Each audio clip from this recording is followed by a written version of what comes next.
Faith Tuesday, we talk about money. I held up the newspaper so that Maury could see it. I don't want my tombstone to read, I never owned a network. Maury laughed and then shook his head. The morning sun was coming through the window behind him, falling on the pink flowers of the hibiscus plant, and sat on the sill. The quote was from Ted Turner, the billionaire media mogul, founder of CNN, who had been laminating on his inability to snatch up the CBS network in a corporate megadeal. I had brought the story to Maury this morning because I wondered if Turner ever found himself in my old professor's position, his breathing disappearing, his body turning to stone, his days being crossed off the calendar one by one. Would he really be crying over owning a network? It's all about the same problem, Mitch, Maury said. We put our values on the wrong things, and it leads to a very disillusioned life. I think we should talk about that. Maury was focused. There were good days and bad days now. He was having a good day. The night before, he had been entertained by a local a cappella group that had come to the house to perform, and he relayed the story excitedly, as if the ink spots themselves had dropped by for a visit. Maury's love for music was strong even before he got sick, but now it was so intense it moved him to tears.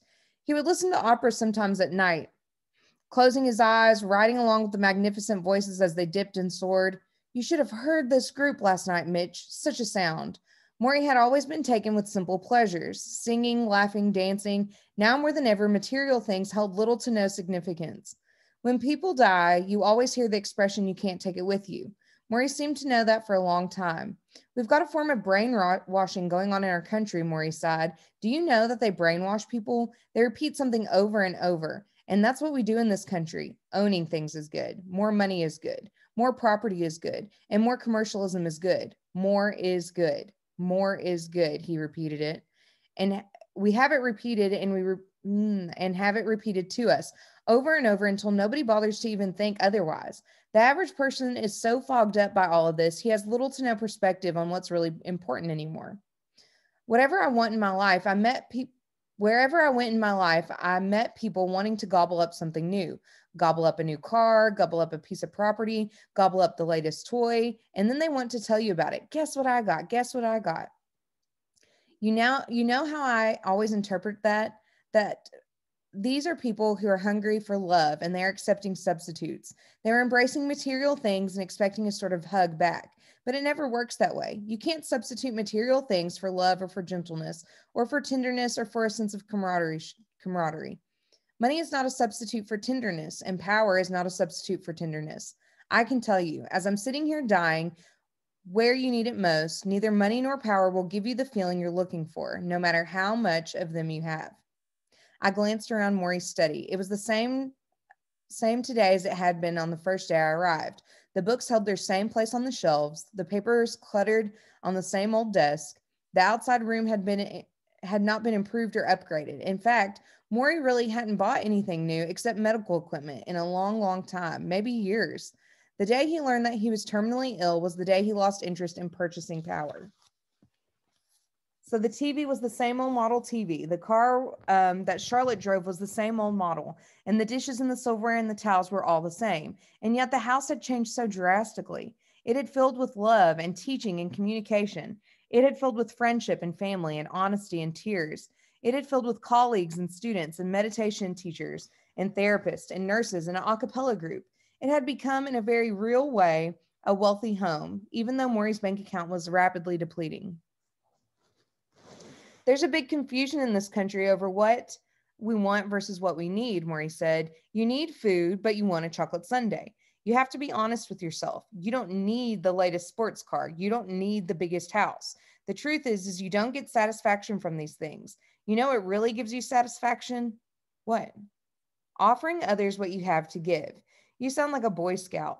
I don't mean money, Mitch. I mean your time, your concern, your storytelling. It's not so hard. There's a senior center that opened near here. Dozens of elderly people come there every day. If you're a young man or young woman and you have a skill and you're asked to come and teach it, say you know computers, you come there and teach them computers.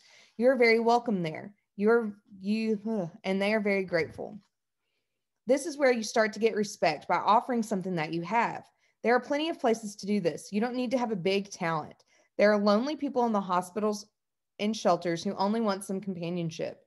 You play cards with a lonely older man and you find new respect for yourself because you're needed. Remember what I said about finding a meaningful life?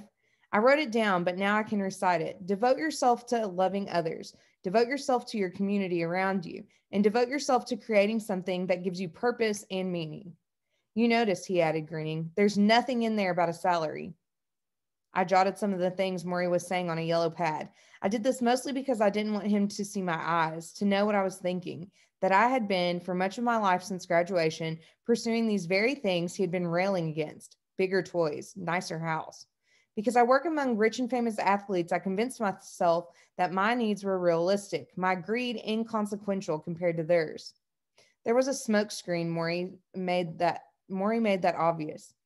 Mitch, if you're trying to show off for people at the top, forget it. They will look down on you anyhow. And if you're trying to show off for people on the bottom, forget it. They will only envy you. Status gets you nowhere. Only an open heart will allow you to flow equally between everyone. He paused and then looked at me. I'm dying, right? Yes. Why do you think it's so important for me to hear other people's problems? Don't I have enough pain and suffering of my own? Of course I do.